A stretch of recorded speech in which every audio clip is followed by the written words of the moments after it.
ഇതിപ്പോൾ അതെ കപ്പയുടെ കൂടെ കൊടുക്കാനുള്ള എല്ലുകറിയാണ് കേട്ടോ. അപ്പോൾ ഇത്രയൊക്കെ ഉണ്ടാക്കുള്ളൂ, കാരണം ഇവിടെ ഒരുപാട് ആളൊന്നും വരാനില്ല. ആളുകളൊക്കെ വന്നു തുടങ്ങിയാൽ നമുക്ക് കുറച്ചുകൂടി കൂട്ടാം അല്ലേ. എല്ലുകറിയും കപ്പയാട്ടോ ഞാൻ മേടിച്ചത്.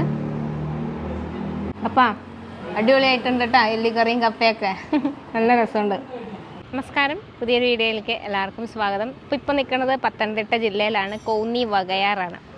അപ്പോൾ ഇവിടെ എനിക്ക് ജ്യോതി അയച്ച ഒരു മെസ്സേജാണ് കേട്ടോ, എൻ്റെ പപ്പയുടെയും അമ്മയുടെയും ഒരു വീഡിയോ എടുക്കുമോ ചേച്ചി എന്ന് ചോദിച്ചിട്ട്. അങ്ങനെ ജ്യോതിയുടെ പപ്പേനെയും അമ്മേനെയും കാണാൻ വേണ്ടി വന്നേക്കുക. അപ്പോൾ ഇവിടെ കുറച്ച് വെറൈറ്റി ആയിട്ടുള്ള സാധനങ്ങളൊക്കെ കിട്ടും. സാധാരണ നമ്മൾ കാണിക്കുന്നതിന് വ്യത്യസ്തമായിട്ടുള്ള കുറച്ച് മലബാർ സ്പെഷ്യൽ പലഹാരങ്ങളുണ്ട്, കുടിക്കാനുള്ള കുറേ വെറൈറ്റി ജ്യൂസുകളുണ്ട്. അതുകൂടാതെ എല്ല് കറിയും കപ്പയും ബിരിയാണിയും ഒക്കെ കിട്ടും. ഇവിടുത്തെ ഒരു പ്രത്യേകത എന്ന് വെച്ചാൽ ഇവർ കുറച്ച് വർഷങ്ങളായിട്ട് കട നടത്തുന്നവരാണ്. നമ്മളെപ്പോലെ തന്നെ എല്ലാ കാര്യങ്ങളും ചെയ്തുകൊണ്ടിരുന്ന ആളാണ് ഇവിടുത്തെ പപ്പ. പക്ഷെ 10 വർഷം മുമ്പ് അദ്ദേഹത്തിൻ്റെ കാഴ്ച നഷ്ടപ്പെട്ടു. എന്നാലും എല്ലാ കാര്യങ്ങളും കൃത്യമായിട്ട് ചെയ്യാൻ പറ്റുന്നുണ്ട്. അത് തന്നെ ഒരു വലിയൊരു കാര്യമാണ്. ഭയങ്കര ഒരു ബഹുമാനം തോന്നി. കാരണം അദ്ദേഹമാണ് അടുക്കളയിൽ പച്ചക്കറി അരിയുന്നതായിട്ടുള്ള എല്ലാ കാര്യങ്ങളും ചെയ്യുന്നത്. അത് ചെറിയൊരു മങ്ങിയ പോലെയുള്ള ഒരു കാഴ്ച മാത്രമേ ഉള്ളൂ. പക്ഷെ എന്നാലും അത്രയും കാര്യങ്ങൾ ചെയ്യാനുള്ള ഒരു മനസ്സുണ്ടല്ലോ. അപ്പോൾ അവർ രണ്ടുപേരും കൂടിയാണ് പാചകവും എല്ലാ കാര്യങ്ങളും ചെയ്യുന്നത്. വെളുപ്പിന് 4 മണിക്ക് നിങ്ങളിവിടെ വന്നാലും നിങ്ങൾക്ക് ഈ സ്നാക്സും അല്ലെങ്കിൽ ദോശയും ബീഫും കറിയും ഒക്കെ കിട്ടും. അപ്പോൾ ഈ ദൂരയാത്രയൊക്കെ ചെയ്യുന്നവർക്ക് ഇതൊരു പ്രധാനപ്പെട്ട ഒരു റോഡാണല്ലോ. അപ്പോൾ ദൂരയാത്രയൊക്കെ ചെയ്യുന്നവർക്ക് ഭയങ്കര ഉപകാരപ്പെടുന്ന ഒരു വീഡിയോയും കൂടിയാണ് ഇത്. അപ്പോൾ ഇനി നമുക്ക് അകത്തേക്ക് കയറിയിട്ട് വിശേഷങ്ങളൊക്കെ കാണാം. ഇത് ദേ ഇപ്പം നമ്മൾ കുമ്പിളപ്പം ഉണ്ടാക്കാൻ വേണ്ടിയിട്ടാണ്. അപ്പോൾ നമ്മളെ നാട്ടിലാണെങ്കിൽ ഇതിനെ ഇടനേല എന്ന് പറയും. ഇവിടെ എന്നാ ഇപ്പോൾ പറയണേ? വയനേല. വയനേല, തെരളി അല്ലേ, അങ്ങനെ പല പല വേരുകളിലൊക്കെ ഉള്ള സാധനമാണ്. അപ്പം നീ നമ്മളിത് കുമ്പിള് കുത്തിയിട്ട് ഇതിൽ മാവ് വെച്ചിട്ട് പുഴുങ്ങിയെടുക്കും.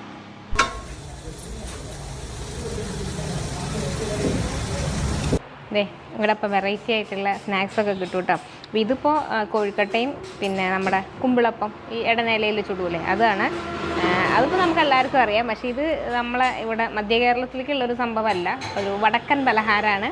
ചട്ടിപ്പത്തിരിയും അതുപോലെ തന്നെ ഏലാഞ്ചിയൊക്കെ. പക്ഷെ ഞാൻ വന്നപ്പോൾ തന്നെ കഴിച്ചു നോക്കി, പക്ക ആ ഒരു ടേസ്റ്റാണ് കേട്ടോ. നല്ല ഭംഗിയായിട്ട് ഉണ്ടാക്കിയിട്ടുണ്ട്. നല്ല കത്തുന്ന വെയിലാണ്. ഇത് പച്ചമാങ്ങേണ്ടുള്ള ഒരു സർബത്താണ് കേട്ടോ. അപ്പോൾ ഇതുമാതിരിത്തെ കുറേ വെറൈറ്റി സർബത്തുകളൊക്കെ ഇവിടെ കിട്ടും, ഷെയ്ക്കും കിട്ടും.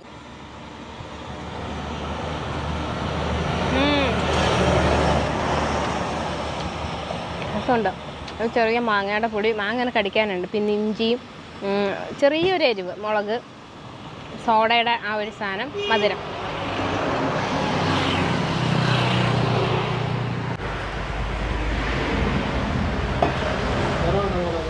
ഉണ്ട്, വെള്ളമൊക്കെ ഉണ്ട്. ഈ വെള്ളം കുറവേ ഉണ്ടാകുമോ? ഉപ്പുണ്ട്.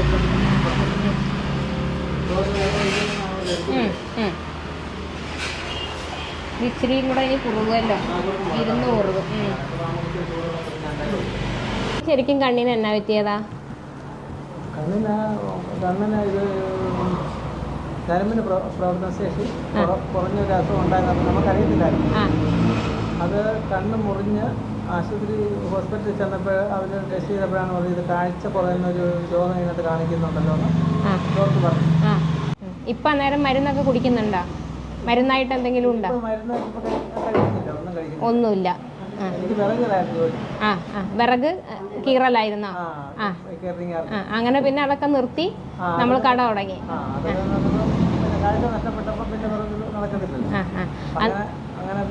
കടയുടെ കാര്യം. അപ്പൊ ഇതൊക്കെ അരിയുമ്പോഴൊക്കെ ചെറുതായിട്ട് കാണാൻ പറ്റുന്നുണ്ടോ?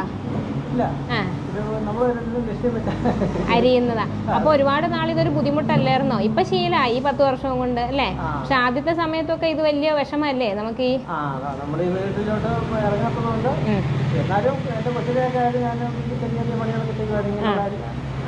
പാചകമൊക്കെ നേരത്തെ ചെയ്യാറുണ്ടാ? അപ്പൊ അതുകൊണ്ട് ഇതൊക്കെ അറിയാം, ഒരു കണക്കും രീതികളും ഒക്കെ അറിയാം. രാവിലെ നമ്മള് 4 മണിക്ക് തുറക്കും. 4 മണിക്ക് 4 മണിക്ക് തുറന്നിട്ട് ബ്രേക്ക്ഫാസ്റ്റ്, അതായത് ലഘുഭക്ഷണം, കൊഴുക്കട്ട, പിന്നെ കുമ്പളപ്പം, ഇലയപ്പം, പിന്നെ ഏലാഞ്ചി, ചട്ടിപ്പത്തിരി. ഉച്ചയ്ക്കാണെങ്കിൽ കപ്പയും എല്ലുകറി. കപ്പ, എല്ലുകറി, പിന്നെ ബിരിയാണിയാണ്. പിന്നെ നമുക്ക് നമ്മളോട് പറയുന്നവർക്ക് ചോറ്. അത് പറയണ എണ്ണയെ നമ്മൾ ഉണ്ടാക്കും. ഇവിടെ അങ്ങനെ ആള് വന്ന് കഴിക്കാൻ വേണ്ടിയില്ല. വൈകുന്നേരം ആണെങ്കിലോ രാത്രി ചപ്പാത്തി, ദോശ, ഇത് മൂന്നും. അപ്പൊ ഈ കറികളൊക്കെ ഇതൊക്കെ കാണും അല്ലെ? ചിക്കൻ കറി, സാമ്പാർ, ചമ്മന്തി, മുട്ടക്കറിയാണ്, ചിക്കൻ ഒക്കെ കാണും. ചിക്കൻ കറി, എല്ലുകറി, ഇപ്പൊ ഈ കറികളൊക്കെ വൈകുന്നേരവും കാണാം. ഞായറാഴ്ച ദിവസം കട തുറക്കുന്നുണ്ടോ? രാവിലെ വന്നിട്ട് 10 മണിയാകുമ്പോൾ അടച്ചും പോകും. ഇതിപ്പോ ഒരു ദൂരയാത്രയ്ക്കൊക്കെ പോണവർ വിളിച്ച് പറയാമെങ്കിൽ നമ്മൾ ഉണ്ടാക്കി കൊടുത്തേക്കാന്ന്. അപ്പൊ നമ്പറും കൂടെ കൊടുക്കാം. എന്നിട്ട് ഇപ്പൊ സന്തോഷമായിട്ടിരിക്കുവാണോ? ഈ പണിയൊക്കെ ഇഷ്ടമാണോ? കാരണം ഞാൻ എത്ര ബുദ്ധിമുട്ടുണ്ട്, നമ്മൾ വന്നപ്പോ മുതൽ കാണുന്നതാ. ഇപ്പോഴാണോ ഒന്ന് ഇരുന്നത്? വെറുതെ ഇരിക്കുമ്പോഴാണ് മുഷിച്ചില്ലല്ലേ?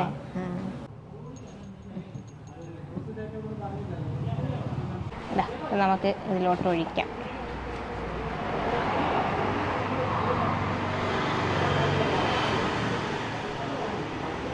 അപ്പോൾ 150 രൂപ ഈ ഇത്രയും കപ്പയും ഈ കറിയും കൂടെ ചേർത്തിട്ട് കേട്ടോ. ഇവിടെ ഒരു മേരിമാത കമ്മ്യൂണിറ്റി ഹാൾ എന്ന് പറഞ്ഞിട്ട് ഒരു ഹോളുണ്ട്. അതിൻ്റെ ഓപ്പോസിറ്റായിട്ട് ഇത് വരണം. കൃപ എന്നാണ് കേട്ടോ കടയുടെ പേര്.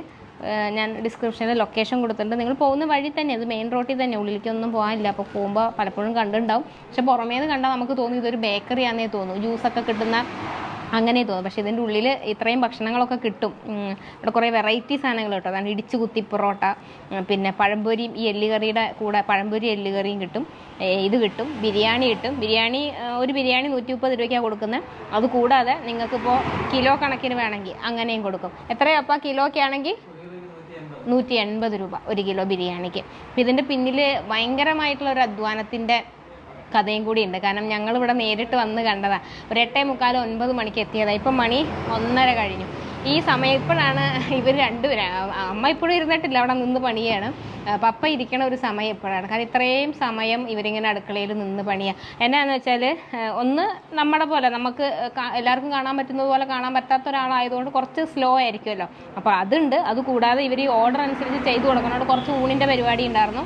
ഊണൊന്നും ഇവിടെ കടയിൽ കയറി ഒന്ന് ഊണ് കഴിക്കാൻ വന്നാൽ നിങ്ങൾക്ക് അങ്ങനെ ഊണ് കാണൂല. പക്ഷെ നേരത്തെ ഒരു ദൂരയാത്രയൊക്കെ പോവുകയാണെങ്കിൽ ഇവിടെ വിളിച്ച് പറഞ്ഞായിരുന്നു.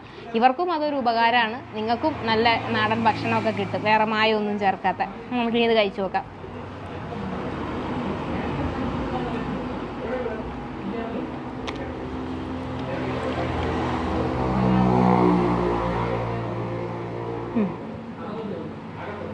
അപ്പാ അടിപൊളിയായിട്ടുണ്ട് കേട്ടോ. എല്ലിക്കറിയും കപ്പയൊക്കെ നല്ല രസമുണ്ട്. നല്ല ഇടിച്ച് കുഴച്ച കപ്പയാണ്. അപ്പോൾ അതിലേക്ക് ഈ ഗ്രേവി അത് വെറുതെ ഇങ്ങനെ വെള്ളം മാതിരി തല്ല കേട്ടോ, നല്ല കൊഴുപ്പുള്ളൊരു കറിയാണ്. അതാ കണ്ട വലിയ പീസാണ്, പക്ഷെ ഇതിൻ്റെ വേവൊക്കെ കറക്റ്റാണേ. ഓക്കെ കണ്ട നല്ല വെന്തിട്ടുണ്ട്, അതുകൊണ്ട് നല്ലൊരു സ്വാദുമാണ്, സോഫ്റ്റായിട്ടിരിക്കുന്നുണ്ട്. അപ്പോൾ ഇവിടെ നല്ല ചൂട് പഴംപൊരി എല്ലുകറിയും കൂടെ കൂട്ടി കഴിക്കാം. അപ്പോൾ പഴംപൊരിയൊക്കെ നോക്കിയേ, നല്ല വലിയ പഴംപൊരിയാണേ, കണ്ട.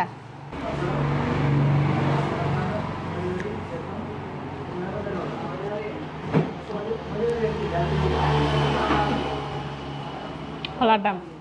നമ്മൾ ബീഫിൻ്റെ കൂടെ അല്ലേ കഴിച്ചു നോക്കിയിട്ടുള്ളത്, ഇത് എല്ലുകറിയുടെ കൂടെ. എനിക്ക് പക്ഷേ ഈ ഒരു കോംബോ അങ്ങനെ ഇഷ്ടമുള്ള ഒരാളല്ല. ഈ മധുരവും ഇതും കൂടെ ഞാൻ കഴിഞ്ഞ ദിവസവും പറഞ്ഞില്ലേ. പക്ഷേ ഇത് ഇഷ്ടമുള്ള ഒരുപാട് ആളുകളുണ്ട്. ഇത് കഴിക്കാൻ വേണ്ടി ഇത് കിട്ടുന്ന കടകളൊക്കെ അന്വേഷിച്ച് പോകുന്ന ആളുകളൊക്കെ ഉണ്ട്. അപ്പോൾ ഇവിടെ വന്നാൽ കിട്ടൂട്ടാ. എനിക്ക് ദിവസവും മെയിലും ഇൻസ്റ്റാഗ്രാമിൽ ചില മെസ്സേജൊക്കെ വരും. അത് ശരിക്കും പറഞ്ഞാൽ ആളുകളൊക്കെ എന്നാ മടിയന്മാരാണ് അത് കാണുമ്പോൾ തോന്നൂട്ടോ. കാരണം മെസ്സേജുകളൊക്കെ ഇങ്ങനെയാണ്. അപ്പോൾ വയ്യാത്തവരൊക്കെ ഉണ്ട്, ചില ആളുകൾ ഒരു ജോലിക്ക് പോകാൻ പറ്റാത്ത അങ്ങനെയൊക്കെ ഉള്ളവരുണ്ട്. സത്യം പറഞ്ഞാൽ അവരാരും എൻ്റെ അടുത്ത് സഹായം ചോദിക്കാറില്ല എന്നുള്ളതാണ്. അവർ പറയുന്നത് ഞാൻ ഇങ്ങനെയൊക്കെയാണ്, ഇന്നെ വയ്യായികകളൊക്കെ ഉണ്ട്. എൻ്റെ അടുത്ത് ആലപ്പുഴയിൽ നിന്ന് ചേച്ചീനെ എന്തെങ്കിലും ഒരിക്കൽ നേരിട്ട് കാണണം എന്ന് ആഗ്രഹം പറഞ്ഞ ഒരാളുണ്ട്. ഫുൾ ബോഡി തളർന്നെടുക്കുക. അപ്പം ഞാൻ പറഞ്ഞു എനിക്ക് ഫോൺ നമ്പറും അഡ്രസ്സും തന്നോ, ഞാൻ വന്ന് കണ്ടോളാം. എന്നെ കാണാൻ വരാനാണല്ലോ ബുദ്ധിമുട്ട്, ഞാൻ വന്നോളാം, എവിടെയായാലും ഞാൻ വന്ന് കണ്ടോളാം എന്ന് പറഞ്ഞു. അങ്ങനത്തെ ആഗ്രഹങ്ങളൊക്കെ അവർ പറയാറുള്ളൂ. പക്ഷേ ഒരു ആരോഗ്യ പ്രശ്നങ്ങളും ഇല്ലാത്ത ആളുകൾ ഇതുപോലെ ചേച്ചി എന്നെ ഒന്ന് സഹായിക്കണം, ചേട്ടൻ ഹസ്ബൻഡ് ഓട്ടോ ഡ്രൈവറാണ്, അല്ലെങ്കിൽ കൂലിപ്പണിക്കാരനാണ്, കൊച്ചിന് ഞാനും കൊച്ചുമാണ് ഉള്ളത്, ഞങ്ങളെന്ന് സഹായിക്കണം, സാമ്പത്തികമായി ഞങ്ങൾക്ക് കുറച്ച് ഇതാകാം, അങ്ങനെയൊക്കെ പറയുമ്പോൾ ഞാൻ വിചാരിക്കും എന്തെങ്കിലും ഒരു ജോലിക്ക് പോവാതെ നമ്മൾ മറ്റൊരാളോട് ഇങ്ങനെ കൈ നീട്ടുന്നു. ഞാൻ ഇതിനു മുമ്പ് ഒരു വീഡിയോ തന്നെ ഞാൻ ഇതിൻ്റെ ഭാഗമായിട്ട് ചെയ്തു. എത്രയോ സ്ഥലങ്ങളിൽ ഇപ്പോൾ ഇവിടുത്തെ പപ്പയ്ക്ക് വേണമെങ്കിൽ എനിക്ക് കണ്ണിന് വയ്യ, എവിടെയെങ്കിലും വെറുതെ ഇരുന്നാൽ മതി എന്നൊക്കെ വിചാരിക്കാം, അല്ലെങ്കിൽ ചെയ്യാം. പക്ഷെ അങ്ങനെയല്ലല്ലോ, നമുക്ക് പറ്റുന്നത് പോലെ പറ്റുന്ന കാര്യങ്ങൾ ചെയ്യുന്ന എത്രയോ ഉദാഹരണങ്ങളാണ് നമ്മൾ ഓരോ വീഡിയോയിൽ കൂടെ കാണിച്ചു തരുന്നത്. എന്തോരം മനുഷ്യരാണ് നമ്മൾ കാണിച്ചു തരുന്നത്. അതൊക്കെ പറയുന്നത് എന്തിനാന്ന് വെച്ചാൽ നമുക്ക് നമ്മളുടെ വയ്യായികകളെയും നമ്മൾ മറികടക്കും അല്ലേ. എല്ലാ സാധനങ്ങളും മറികടക്കാൻ നമ്മളൊരാൾ വിചാരിച്ചാൽ പറ്റും. അപ്പോൾ ആ ഒരു കാര്യം കൂടി കാണിച്ചു തരാനാണ് ചില വീഡിയോസൊക്കെ നിങ്ങളിലേക്ക് പറയണം. അപ്പോൾ ഈ പറയുന്ന ആളുകളോടൊക്കെ ഞാൻ സ്നേഹത്തിൻ്റെ ഭാഷയിൽ തന്നെ ഞാൻ പറയും, ഇതുപോലെ മക്കളെ നമ്മളെന്തെങ്കിലും നമ്മളെ കൊണ്ട് പറ്റുന്ന ഒരു കാര്യം നിങ്ങൾ തുടങ്ങിക്കോ, എന്നിട്ട് ഞാൻ വരാം. നിങ്ങൾ ഭക്ഷണം ഉണ്ടാക്കി കൊടുക്കുമോ അല്ലെങ്കിൽ പറ്റുന്ന എന്താണോ അത് ചെയ്യൂ. അതിനുശേഷം ഞാൻ വന്ന് അത് ഒരു പബ്ലിസിറ്റി, 1 രൂപ പോലും മേടിക്കാതെ അത് വീഡിയോ ഞാൻ ചെയ്തു തരാം, നാട്ടുകാരിലേക്ക് അത് എത്തിക്കാം, അവിടെ ആളുകൾ വരും നിങ്ങളെ തേടി, അത്ര എനിക്ക് ചെയ്തു തരാൻ പറ്റുമെന്ന് പറയും. പക്ഷെ അതിനൊന്നും പിന്നെ എന്നിട്ട് ഇവർ റിപ്ലൈ തരില്ല. ഞാൻ ഇത്രയും അപ്പോൾ ആവശ്യം എന്ന് പറയുന്നത് പൈസ ഇട്ട് കൊടുക്കുകയോ അല്ലെങ്കിൽ പൈസ കൊടുത്ത് സഹായിക്കുമോ എന്നൊക്കെയാണ് ചോദിക്കുന്നത്. അപ്പോൾ ഞാൻ ഇങ്ങനൊരു കാര്യം പറഞ്ഞു കൊടുത്താൽ ഈ പറഞ്ഞ മെസ്സേജ് അയച്ച കുട്ടികളാരും പിന്നീട് എനിക്ക് റിപ്ലൈയും തരില്ല. അപ്പോൾ എന്നോട് ഇഷ്ടക്കേടാവുന്നുണ്ടാവും. അപ്പോൾ അങ്ങനെ ഉള്ള ആളുകൾക്കുള്ള ഒരു മാതൃകയും കൂടിയാണ്. ഇപ്പോൾ ഇങ്ങനെയുള്ളവരെയൊക്കെ നിങ്ങൾ അതൊക്കെയാണ് നമ്മൾ മോട്ടിവേഷനായി ഏറ്റെടുക്കേണ്ടത്. നമ്മുടെ ഏത് തരത്തിലുള്ള എല്ലാവർക്കും പ്രശ്നങ്ങളുണ്ട്, ആരാന്നേ പ്രശ്നങ്ങളില്ലാത്ത. ഇപ്പോൾ ഞാനിവിടെ ഇരുന്ന് എൻ്റെ പ്രശ്നങ്ങൾ പറയാൻ തുടങ്ങുകയാണെങ്കിൽ 1 എപ്പിസോഡ് 2 എപ്പിസോഡൊന്നും തീരില്ല. അപ്പോൾ എല്ലാവരും നമ്മൾ ഈ നല്ലത് മാത്രമേ നമ്മളൊക്കെ സോഷ്യൽ മീഡിയയിൽ ഷെയർ ചെയ്യൂ. അതായത് നമ്മുടെയൊക്കെ ചിരിച്ച മുഖം, നമ്മുടെയൊക്കെ ലൈഫിലുണ്ടാകുന്ന സന്തോഷങ്ങളാണ് എപ്പോഴും ഷെയർ ചെയ്യുക. പക്ഷേ ഇതിൻ്റെയൊക്കെ എപ്പോഴും സന്തോഷിച്ചിരിക്കുന്ന ആരെങ്കിലും ഉണ്ടോ? ആരുമില്ല. എല്ലാവർക്കും ഉണ്ടാവും പേഴ്സണലായിട്ടുള്ള പ്രശ്നങ്ങൾ, ബുദ്ധിമുട്ടുകൾ, ദുഃഖങ്ങൾ, ഒറ്റപ്പെടലുകൾ ഒക്കെ എല്ലാവർക്കും ഉണ്ടാവും. പക്ഷെ നമ്മളാരും അത് ഇവിടെ കൊണ്ടുവരുന്നില്ല എന്ന് വെച്ചിട്ട് ഇതൊന്നും നമുക്കില്ല എന്നുള്ള. അപ്പോൾ ആളുകൾ വിലയിരുത്തുന്നത് അങ്ങനെയാണ്. നമ്മളിങ്ങനെ ഓരോ ദിവസം പോകുന്നതുകൊണ്ട് നമുക്ക് പ്രശ്നങ്ങളൊന്നുമില്ല, ഞങ്ങൾക്കൊക്കെ വലിയ പ്രശ്നങ്ങളാണ് എന്നുള്ളതല്ല. എല്ലാവർക്കും പ്രശ്നങ്ങളുണ്ട്. പ്രശ്നങ്ങളെ എങ്ങനെ മറികടക്കാം എന്ന് നമ്മൾ കണ്ടുപിടിക്കുന്നിടത്താണ്, മറികടക്കുമ്പോഴാണ് ലൈഫ് സക്സസ്ഫുള്ളായിട്ടിരിക്കുക. ഇത് ഞാൻ പറഞ്ഞത് എന്നെ ഇതുപോലെ തേടി വരുന്ന കുറേ മെയിലുകൾക്കും കുറേ മെസ്സേജുകൾക്കുള്ള ഒരു മറുപടി ആയിട്ട് പറഞ്ഞതാണ് കേട്ടോ. അപ്പോൾ നല്ല ഭക്ഷണം, വെറൈറ്റി ആയിട്ടുള്ള കുറേ സാധനങ്ങൾ ഇവിടെ ഉണ്ട്. പക്ഷെ നമുക്ക് ഇന്നിപ്പോൾ എല്ലാം കൂടി ഇവിടെ ഇല്ല, റെഡി ആയിട്ടില്ല. ബിരിയാണി ഒന്നും ഇല്ല, അതാണ് ബിരിയാണി നമ്മൾ കാണിക്കാൻ കേട്ടോ. അപ്പോൾ നിങ്ങൾ ഇതൊരു സാധാരണ കട മാതിരിയല്ല. ഞാൻ സാധാരണ കടയിൽ കുറേ ഐറ്റം ഒരുമിച്ച് ഉണ്ടാക്കി വയ്ക്കും, ആളുകൾ വരുന്ന മുറയ്ക്ക്. ഇവിടെ പക്ഷെ അങ്ങനെ ഭയങ്കര സെയിലൊന്നും ഉള്ളൊരു സ്ഥലമല്ല. അപ്പോൾ അതുകൊണ്ട് ഇവർക്ക് അങ്ങനെ ഉണ്ടാക്കി വെച്ചാലും കളയേണ്ടി വരും, എന്ത് ചെയ്യും. അപ്പോൾ അങ്ങനെ ആയതുകൊണ്ട് കുറച്ച് ആളുകളെ വെച്ച് വരുന്നതിനനുസരിച്ച് അങ്ങനെയാണ്. ഊണായാൽ പോലും ഞാൻ അതാ പറഞ്ഞത്, ഇവിടെ വന്ന് ഊണ് കഴിക്കുക അങ്ങനെ വിചാരിക്കരുത്. വിളിച്ച് പറഞ്ഞാൽ കുറച്ച് ഊണ് 5-10 ഊണൊക്കെ അവർ റെഡിയാക്കി വെക്കും. അവരെ കൊണ്ട് 2 പേരെ കൊണ്ട് പറ്റുന്നതിൻ്റെ മാക്സിമം അവർ നോക്കുന്നുണ്ട്, പണിയെടുക്കുന്നുണ്ട്. അപ്പോൾ ഒന്ന് സപ്പോർട്ട് കൊടുക്കാൻ പറ്റുന്ന ആളുകൾ സപ്പോർട്ട് കൊടുക്കുക. ഇതുവഴിയൊക്കെ യാത്ര ചെയ്യുന്നുണ്ടെങ്കിൽ ഇവിടെ കയറിയിട്ട് ഒരു വെള്ളമോ അല്ലെങ്കിൽ ഇതുപോലെ എന്തെങ്കിലും ഭക്ഷണമൊക്കെ മേടിച്ച് കഴിച്ചാൽ അവർക്കത് വലിയൊരു സഹായമാവും. അപ്പോൾ ഇന്നത്തെ വിശേഷങ്ങൾ അവസാനിപ്പിക്കുക. ലൊക്കേഷനും പിന്നെ കോൺടാക്ട് നമ്പറും ഞാൻ ഡിസ്ക്രിപ്ഷനിൽ കൊടുത്തിട്ടുണ്ട്. പുതിയ കാഴ്ചകളൊക്കെ ആയിട്ട് ഇനിയും വരാം.